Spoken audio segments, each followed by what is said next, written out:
After years of criticising neo-Nazi elements in Ukrainian society, it appears that the BBC is now seemingly prepared to tolerate them. In a news report on Friday, the broadcaster interviewed a Ukrainian soldier who had a Nazi symbol clearly visible on his uniform. Their steady determination and a little help from Western weaponry have got them this far.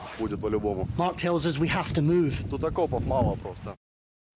The patch on the soldier's arm is the symbol of Nazi Germany's SS division known as Death's Head. The division was formed by concentration camp guards at the start of the Second World War.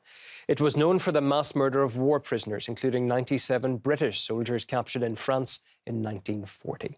No mention of any of that was made during the interview. Well, contrast that to previous reports in years gone by. In 2014, the BBC reported on the role of neo-Nazis in the coup in Ukraine. 2 years before that, the channel made a documentary centred on racism and anti-Semitism in Ukrainian as well as Polish football stadiums. That came ahead of the Euro Championships held in the two countries and showed neo-Nazi gestures being made at Ukrainian stadiums. Editor of the Grey Zone news site, Max Blumenthal, says it's particularly important to report on the issue of extremism in the conflict as the West is supplying Ukraine with weapons.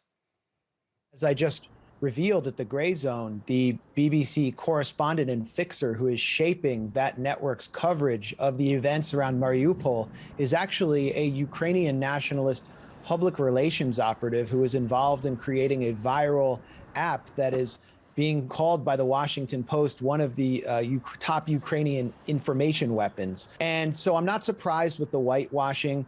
It is unfortunate, though, that Western audiences are deprived of important context on Ukrainian politics and what brought the situation to this point. Ukraine is one of the only countries in the world that has an officially neo-Nazi unit with Nazi-inspired insignia incorporated into its National Guard, whose civilian wing, the National Corps, has operated under the auspices officially of the Interior Ministry. When arms are pouring in, and we are seeing British-made light anti-tank weapons in the hands of fascist right sector battalions and the Azov battalion, we should be concerned about what will happen with these weapons after the war, what they will do, and whether they will carry out their plans for a civil war or a wider conflict beyond Ukraine. And that's why it's important, as well as the fact that they helped inspire this conflict and accelerate the push to war with their actions in eastern Ukraine around the Donbass,